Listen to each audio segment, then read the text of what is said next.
ওং নমো বাসুদেবায়। ইন্দ্র কর্তৃক গুরু বৃহস্পতির অপমান। মহারাজ পরীক্ষিতকে ব্যাসদেব বলেছেন কী কারণে দেবগুরু বৃহস্পতি রুষ্ট হয়ে দেবতাদের ত্যাগ করলেন। একবার ঐশ্বর্যমদে মত্ত হয়ে ইন্দ্রদেব এবং অন্যান্য দেবতারা স্বর্গীয় প্রাসাদের ভেতরে রঙ্গরসে মত্ত হয়ে নৃত্যগীত এবং মদ্যপানে অপ্সরা নিয়ে উন্মত্ত ছিল। দেবপতি সমস্ত দেবতাদের নিয়ে এবং স্বর্গীয় রমণীদের নিয়ে আনন্দে মত্ত ছিলেন। সেই সময় দেবগুরু বৃহস্পতি দেবতাদের সভায় যান। দেবতারা প্রত্যেকে মধুর সঙ্গীত, রমণী সম্ভোগ এবং সুরাপানে মত্ত থাকায় যথোচিত সম্মান না করে গুরু বৃহস্পতিকে আসন প্রদান করেননি।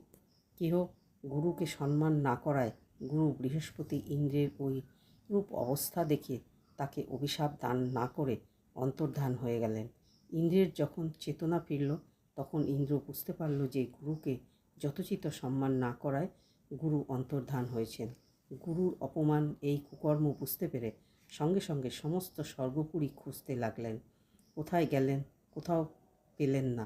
গুরুহীন স্বর্গপুরীতে অসুরের দল এই সমাচার পেয়ে ভীম মূর্তি ধরে অস্ত্রশস্ত্র নিয়ে কোলাহল করতে করতে স্বর্গের দুয়ারে উপস্থিত হলো।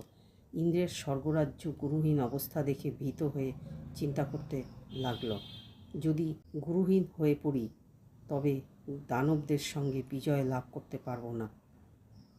ইন্দ্র ভাবল।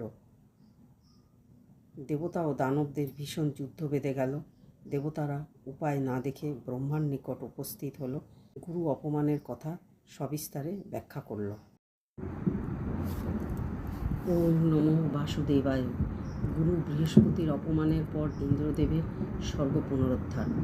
গুরু রুষ্ট হলে কৃষ্ণ রাখিবারে নারে, কৃষ্ণ রুষ্ট হলে গুরু রাখিবারে পারে।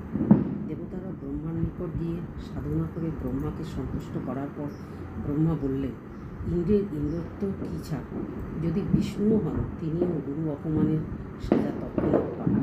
গুরু নারায়ণ রূপে জ্ঞানের দ্বারা সবাইকে পালন করেন। এমনকি অসুরেরা গুরু অপমানের সাজা পেয়েছিল। অসুরেরা তাদের গুরু শুক্রাচার্যকে তুষ্ট করে ইন্দ্রের অমরপুরী দখল করল। ব্রহ্মা সব শুনে তাদের বললেন, তোমরা 10টা প্রজাপতির পুত্র বিশ্বরূপের নিকট যাও। তিনি বয়সে কনিষ্ঠ বটে, কিন্তু অতিশয় জ্ঞানী। তিনি দানবের ভাগিনেও সর্বদা নারায়ণের ভজনা করছেন। তাকে তোমরা গুরুরূপে বরণ করে অসুরদের সাথে যুদ্ধে বিজয় লাভ করো। ব্রহ্মার এইরূপ আজ্ঞা শুনে দেবতারাও ইন্দ্রদেব 10টার আশ্রমে উপস্থিত হলেন। দেবতারা দেখলেন তিনি মহাযোগীবর, নারায়ণের ধ্যানে রত, বিশুদ্ধ অন্ত, বয়সে যুবক। ইন্দ্র ও